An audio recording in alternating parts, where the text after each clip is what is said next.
ನಮ್ಮ ದೀಪು ಅಲ್ಲಿ ಹೇಗಿದ್ದಾಳೋ, ಏನು ಮಾಡ್ತಿದ್ದಾಳೋ, ಊಟ ಮಾಡಿದ್ಲೋ ಬಿಟ್ಲೋ ಏನು ಗೊತ್ತಾಗ್ತಾ ಇಲ್ಲ.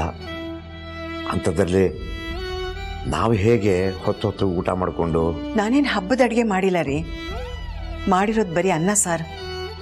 ತಿಂದೇ ಇದ್ರೆ ನಿಮ್ಮ ಆರೋಗ್ಯ ಹಾಳಾಗತ್ತೆ. ದೀಪನ ಬಗ್ಗೆ ನಿಮ್ಗೆಷ್ಟು ನೋವಿದೆಯೋ ನಮಗೂ ಇದೆ ರೀ. ಹಾಗಂತ ಯೋಚನೆ ಮಾಡ್ತಾ ಕೂತ್ರೆ ಸಮಸ್ಯೆ ಬಗೆಹರಿಯುತ್ತ? ಸಂಸಾರ ಅಂದಮೇಲೆ ಸಮಸ್ಯೆ ಇದ್ದಿದ್ದೆ.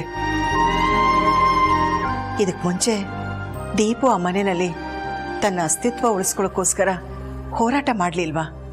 ಅದ್ರಲ್ಲಿ ಗೆಲ್ಲಿಲ್ವಾ ಅವಳು? ಈಗ ಅವಳ ಮೇಲೆ ಬಂದಿರೋ ಆರೋಪನ ಅವಳೇ ಸರಿಪಡಿಸ್ಕೊಳ್ತಾಳೆ. ನೋಡ್ತಾ ಇರಿ. ನಾವು ಬರೀ ದೀಪು ಬಗ್ಗೆ ಮಾತ್ರ ಯೋಚನೆ ಮಾಡ್ತಾ ಇದ್ದೀವಿ. ಇಲ್ಲಿ ಮೇಷ್ಟ್ರು, ಅಲ್ಲಿ ಅರ್ಚನಾ, ಇಬ್ಬರೂ ನೋವಲ್ಲಿದ್ದಾರೆ. ಇಲ್ಲಿ ಮೇಷ್ಟ್ರಿಗೇನೋ ನಾವುಗಳೆಲ್ಲ ಸಮಾಧಾನ ಮಾಡಿ ಮನೆಯಲ್ಲೇ ಇರೋ ಹಾಗೆ ಮಾಡಿದ್ವಿ. ಅಲ್ಲಿ ಅರ್ಚನಾ, ಅವಳಿಗೆ ಯಾರು ಸಮಾಧಾನ ಮಾಡ್ತಾರೆ? ಆ ಮನೆಯಲ್ಲಿ ಅರ್ಚನಾ ಪರವಾಗಿ ದೀಪು ಒಬ್ಳೇ ನಿಲ್ಬೇಕು. ಅಳಿಯಂದಿರ್ಗೂ ಅವರಿಬ್ಬರು ಪ್ರೀತಿ ಇಷ್ಟ ಇಲ್ಲ ಅಂತ ಅವ್ರ ಮಾತಲ್ಲೇ ಗೊತ್ತಾಯ್ತಲ್ಲ. ನಿಜ, ಅವ್ರವ್ರ ಕಷ್ಟ ಅವ್ರವ್ರಿಗೆ. ಒಂದು ಕಡೆ ಮೇಷ್ಟ್ರು, ಇನ್ನೊಂದು ಕಡೆ ಅರ್ಚನಾ. ಇವರಿಬ್ಬರ ಮಧ್ಯೆ ನಮ್ಮ ಮಗಳು ದೀಪ. ಏನಾಗುತ್ತೋ ಏನೋ ಒಂದು ಅರ್ಥ ಆಗ್ತಾ ಇಲ್ಲ. ಈಗ ಹೇಳ್ತೀನಿ ಅಂತ ಬೇಜಾರು ಮಾಡ್ಕೋಬೇಡ. ಈ ವಿಷಯದಲ್ಲಿ ನಿನ್ನ ಮಗ ತಪ್ಪು ಮಾಡಿದ್ದಾನೆ.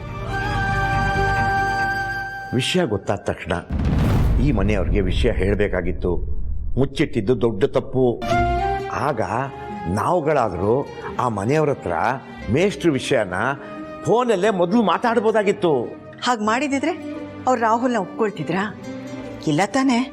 ಕೊನೆ ಪಕ್ಷ ಎಲ್ರ ಮುಂದೆ ದೀಪನ್ನ ಬೈಯೋದಾದ್ರೂ ತಪ್ಪಿತ್ತು. ಅರ್ಚನಾ ಮತ್ತು ಮೇಷ್ಟ್ರಿಗೆ ಆಗಿದ್ದ ಅವಮಾನನೂ ತಪ್ಪಿಸ್ಬೋದಾಗಿತ್ತು. ಹೇಳಿದ್ದನ್ನೇ ಹೇಳ್ಬೇಡ್ರಿ. ಹೀಗಾಗುತ್ತೆ ಅಂತ ನರಸಿಂಹನ್ಗಾಗ್ಲಿ ದೀಪುಗಾಗ್ಲಿ ಗೊತ್ತಿತ್ತಾ? ಇಲ್ವಲ್ಲ. ಅವ್ರು ಏನೋ ಮಾಡಕ್ ಹೋದ್ರು ಏನೋ ಆಯ್ತು.